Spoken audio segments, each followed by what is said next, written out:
Equal educational opportunity, giving all students a fair chance to get an education. Assimilation, when a person or group becomes more like another culture. Acculturation, changes that happen when different cultures come into contact.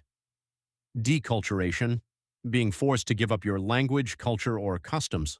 Immigration to the United States, people moving from other countries to live in the United States.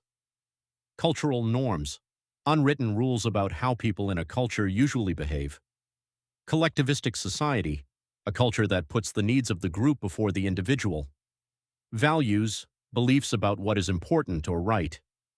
Linguistic diversity index, a way of measuring how much language diversity there is. Cooperative learning, students working together to learn. Classroom community, the students and teacher learning together as a group. Learning environment, the place or situation where learning happens. Modeling, the teacher shows students how to do something. Assessment, a way to measure what a student knows or can do. Test, a way to measure what someone knows or can do.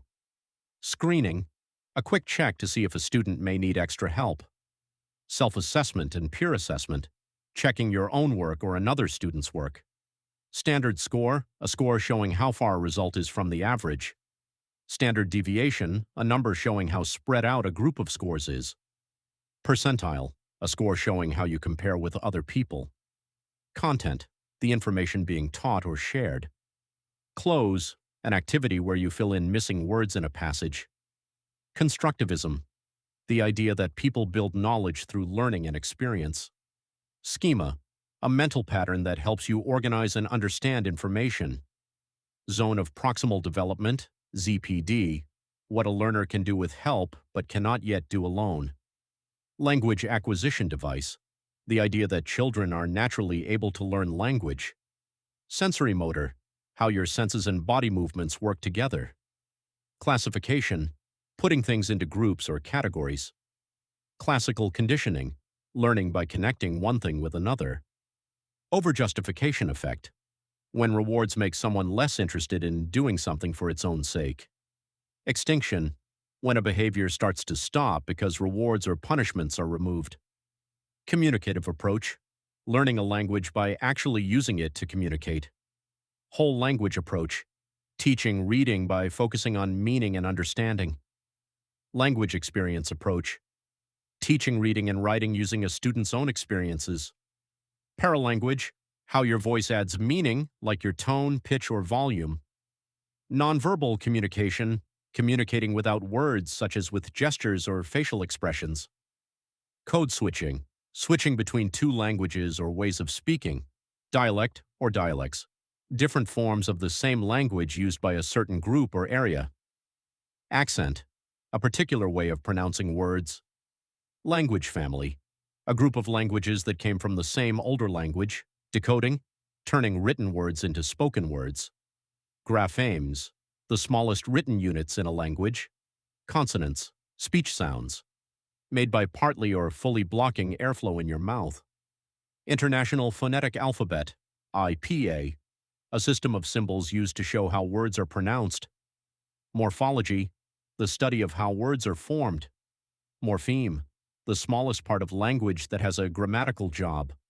Bound morpheme, a word part that cannot stand alone or be used by itself. Affix, a word part added to another word. Prefix, a word part added to the beginning of a word. Suffix, a word part added to the end of a word. Derivational morphemes, word parts that change a word's meaning. Semantics, the study of meaning in language. Ambiguous, something that can have more than one meaning. Idioms, expressions, whose meaning is learned from how people normally use them. Grammar, the rules for putting words and sentences together. Part of speech, a type of word, such as a noun, verb, or adjective. Subject, the person or thing a sentence is about.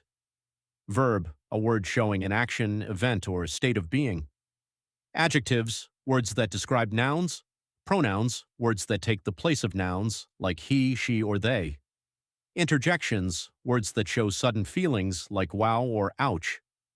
Gerund, a verb form that acts like a noun. Participle, a verb form that can describe a noun or add information. Past tense, a verb form used for something that happened in the past. Present perfect tense, a tense connecting something that happened in the past to the present. Future tense, a verb form used for something expected to happen later. Phrase, a group of words that work together. Noun phrase, a group of words that acts like a noun. Appositive, a word or phrase next to a noun that explains who or what it is. Clause, a group of words that can express a complete idea. Segui, imperative sentence, a sentence that gives a command, request, or advice. Interrogative sentence, a sentence that asks a question. Writing, using written symbols and words to communicate. Vocabulary, the words a person knows. Genre, a type or a category of writing, music, or art. Fiction, a made-up story.